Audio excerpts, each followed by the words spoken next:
What's up, everybody? Derek Anderson, the DA. All right, everybody, let's talk a little bit about the Lilo and Stitch live-action remake. And listen, whether or not you think that Lilo and Stitch got the job done in terms of a live-action adaptation and it did honor the source material or not, regardless of how you feel about it, Disney is happy, all right?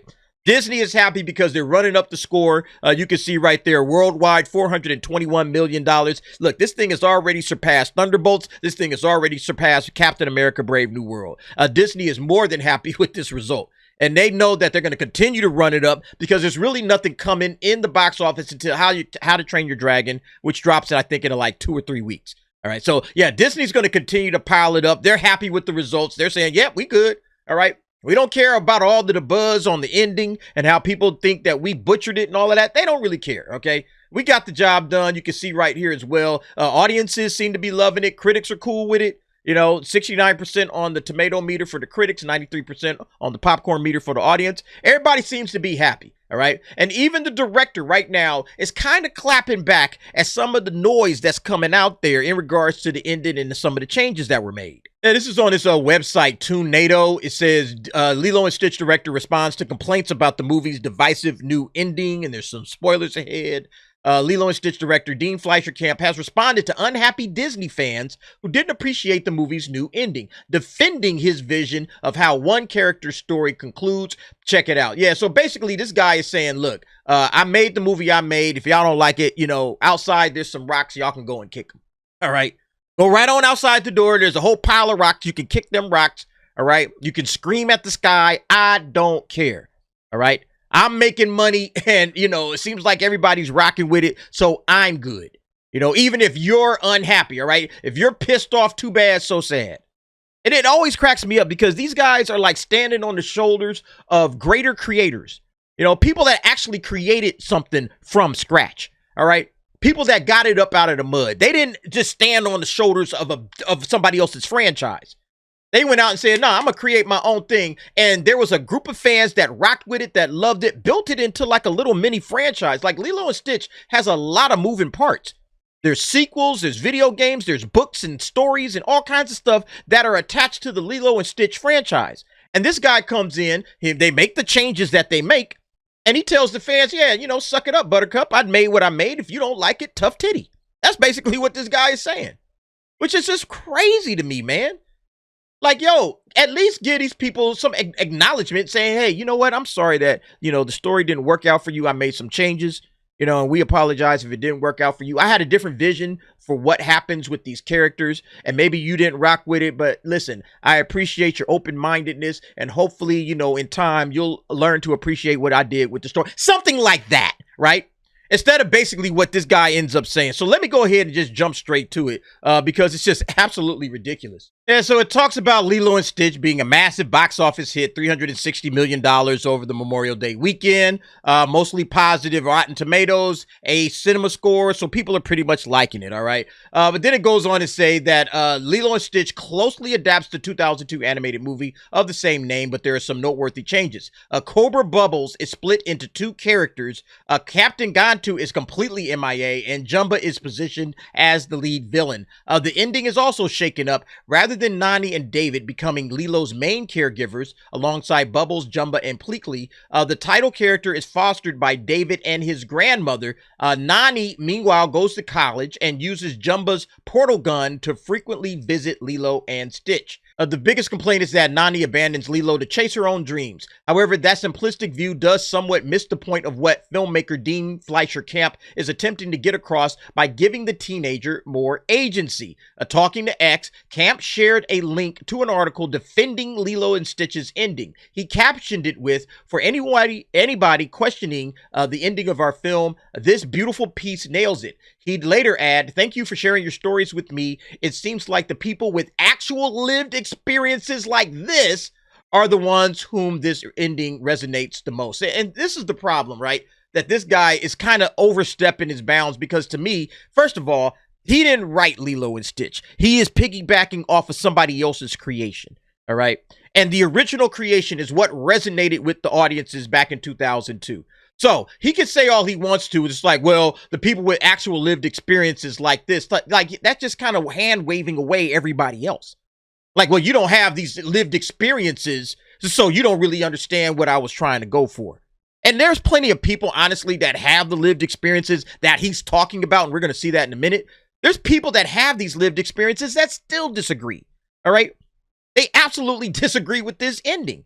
And again, I'm not saying that you can't enjoy the ending for what it is. If you enjoyed it, you enjoyed it. But like to this dude just to kind of be like, look, bro, just go outside and kick them rocks and leave me alone.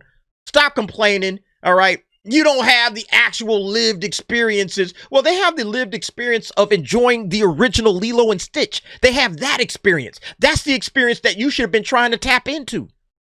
That's the experience that these people are complaining about.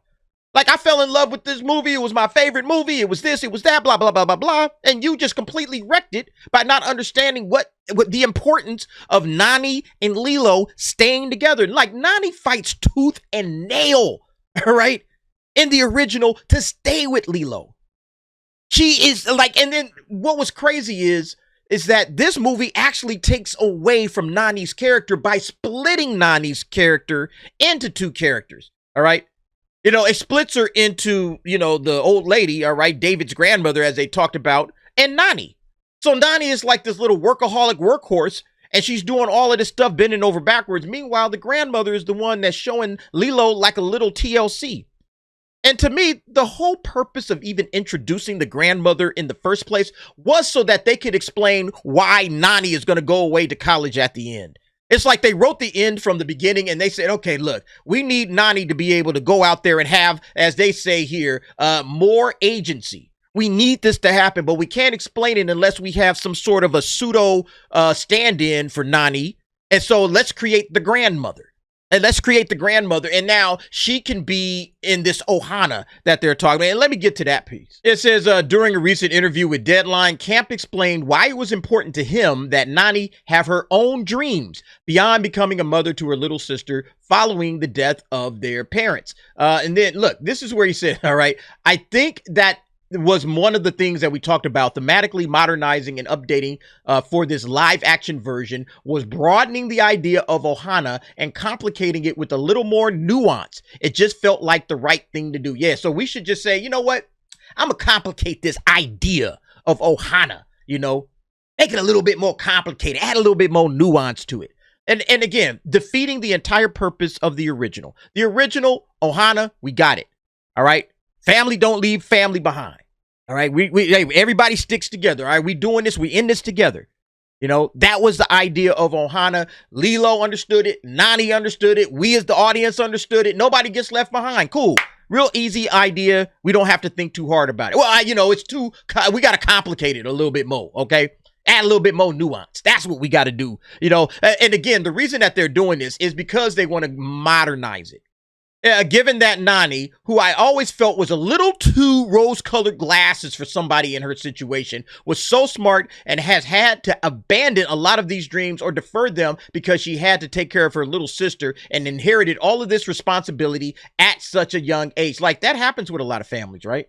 A lot of families inherit a lot of responsibilities, you know, young kids. It happens. It's a part of life. And, you know, they rock it out, they grit their teeth, they deal with it, and they raise, you know, young families, and they do just fine. All right. So the fact that she has to take care of her little sister is not that big of a deal. And people resonated with that back in 2002 and understood it. And it built Lilo and Stitch into this giant franchise that everybody loved to come back to. Why? Because these characters were done in a way that people understood and enjoyed. But this guy, oh, you know, that's too rose-colored glasses for me. Oh, no, that never would happen. It's like, nah, that shit happens all the time, bro. And the fact that this guy doesn't understand it, it kind of tells you this guy should not be touching franchises that people love. Go write your own, like, little pseudo Lilo and Stitch story and put your own characters and put your own spin on it. Why come into the Lilo and Stitch franchise and step and stomp all over what people have already enjoyed? Why do that? That's the kind of shit that pisses people off when it comes to Disney. We was perfectly happy with Lilo and Stitch the way it was, all right? It just felt like she might not have such an easy time buying into Nobody Gets Left Behind, because she certainly would feel like, well, I'm struggling here. So that informed the approach that we took with the story and with the arc between the two sisters and what the resolution ended up being. Yeah, here's the post that he put up on X, all right? talking about the actual lived experiences and all of that shit. Okay. And this person, Tangy Milk, please don't direct any more movies, especially anything involving human emotions. I mean, you know, he forgot like how to make people resonate with the emotions from the first movie. You know, he just decided to change everything up, make it a little bit more complicated and nuanced. And in my opinion, he made a worse film. All right. That film, the original Lilo and Stitch is like 20 times better than this one. You know, so he just kind of butchered it. Interesting how the only ones you listen to are those who support you. Lived experiences are not isolated to the ones who I think you want to hear about. Yeah, there are plenty of people that have lived experiences, such as the one we saw in the original Lilo and Stitch. And they completely rocked with it out, say, hey, yeah, I had to take care of my brother. I had to take care of my little sister. I had to take care of this family member, that family member. It is what it is. Shit happens all the time. All right. But this guy decides to change it up so Nani can go and live her life. And a lot of people ain't happy about that. Maybe you are. Maybe you're one of these people that don't care. All right. But like, you know, again, you're stepping on what a lot of people felt made the original movie a great movie, you know, and then he just tries, well, get some lived experiences. You know, you don't have the lived experiences of the people that I'm writing this movie for. You should have been writing it for Lilo and Stitch fans. Then write your own story. Exactly. Don't kidnap a beloved movie. Exactly. It's fucking ridiculous, man. What's the excuse for Nani straight up berating Lilo when she first mentions Ohana? I mean, again, when you mention Ohana, it's like, shit, that means that I got to get left behind. That's the way he sees it. All right. Like, even when like Nani is showing that frustration, you know, she's showing that frustrations, and all of us in the back of our heads are thinking, oh, you want to be in college. You don't want to be dealing with Lilo. You don't want to be dealing with all of this muckety muck. It sounds like you're, you know, thinking of Lilo as a burden, you know, especially again, when you're showing, you know, frustration, berating Lilo and all of that stuff. I could be doing something else instead of, you know, just struggling with being like a young caregiver or a young parent. All of that stuff is difficult. No, in the back of our heads, we're saying she don't even want to be here. And as first chance she gets, she about to ditch this little girl, which is exactly what happened. Dean, my wife, and I loved the new movie, a Lilo and Stitch movie. I could tell so much love was put into this. We laughed, we cried. It was just a fantastic experience. A lot of people feel like that. All right. It's doing well in the box office and on the critic and audience rating. So no surprise there. A question, why are you so allergic to a family sticking together? Because the whole point of the original movie was a big sister trying to keep her little sister from being taken away by the state. Boom. That was the point, that she loved her so much. She's trying to keep her from getting taken away from the state. And then at the end of the day, she just, hey, all right, there you go, state. Oh, well, we found like some little wiggle room, something, so everybody feels good about it at the end. But the reality is she just gave her away. She did give her away before she even knew that the old lady was coming to take her. She had already made up her mind to give her to the state, instead of fighting all the way down to the bitter end. It's a fucked up situation. This guy doesn't understand what's happening. Ohana means family, and nobody or no one gets left behind or forgotten. Exactly. If you wanted to make a movie about how Nani improves herself, you could have done that in the sequel. This movie, or the movie, is supposed to be about Lilo and Stitch and their happy ending. Just saying. I mean, all of this is true, man. All right. Again, Rosa Parra thought it was good. She liked it, obviously. Did you actually watch the original movie? Because it seems like you completely missed the point of the movie. I mean, everybody's kind of lined up with it, with the exception of a couple. This is, again, this guy didn't get it. All right. He didn't get it. And he tried to come back with a little stay. Yeah, if you guys didn't like it, you know, maybe you don't have the lived experiences of the people I was talking to. And then the people that they were talking to were saying, no, we just didn't like the movie. All right. It was a stupid ass idea to even change this. This guy, Dark Blade, seems like you missed the point of Lilo and Stitch and the message Ohana means family, not visitation on weekends. It's also realistic to sacrifice for family. My own mother did for her siblings, and again for me and my own siblings. Guess your Nani wasn't girl boss enough. I mean, it was an easy situation. All he had to do was just have Nani go to local school, you know? And it's like, all right, we're going to be able to take care of Nani for you while you're at school, you know, but you're still going to live in the Y. You're not going anywhere. If he really needed to make that point. All right, Nani's not going to give up and abandon her life. She's going to continue to do what she's doing. And then you could have still had David and Lilo and, you know, Jumba. All right. You could have had all the regular characters still doing what they're doing and just have some little side plot where, Nani is going away to school. Maybe Nani takes, correspondence courses. Maybe she's online or some shit, Hey, I figured out how I can work this all around where I can take online courses. I mean, there's all kinds of different things that people actually do instead of just saying, hey, you know what? Leave Lilo or leave my sister, with these other people. I'm out of here, man. I'm going over to LA or where would she go? San Diego. I'm going to San Diego to study there. Leaving Hawaii, and I'll come back with a portal gun or whatever. It's still, you're not in the household. You're not a part of the household anymore. You've moved your household to somewhere else, So yeah, it was pointless. The portal gun, he tries to smooth it out. Oh, well, see, she's still able to go back and forth. It's no difference. No, that's somebody that doesn't seem to understand what a family is. He don't understand what family means. Lilo is going to be going through all kinds of crazy shit throughout her day. Nani is going to be focusing out there in San Diego, going to school. It's not the same thing, all right? Anyway, guys, man, listen. I think that Lilo and Stitch is going to make $1 billion, regardless of all of this, all right? But I do think that this guy, his response to this, it's typical of a lot of these Hollywood cats, all right? They just kind of glibly throw this shit like, oh, well, lived experiences, actual lived experiences. As if the people that are complaining don't have experiences that he should be like, oh, you know what? I'm sorry. I didn't even think of that. I'm sorry. I had a different take on this. And, I'm sorry that this didn't meet with your experiences. My apologies. Instead of saying something like that, oh, well, the people with the actual lived experiences like this. These are the people that I made the movie for that matter. The reality is that most people just watched it because it was Lilo and Stitch is cute, and they just wanted to take their families to see a good thing. But yeah, very subpar, rendition of Lilo and Stitch. Anyway, I'm too long. You guys let me know what y'all think about this situation. Do you like his comments? Do you agree with them? All right.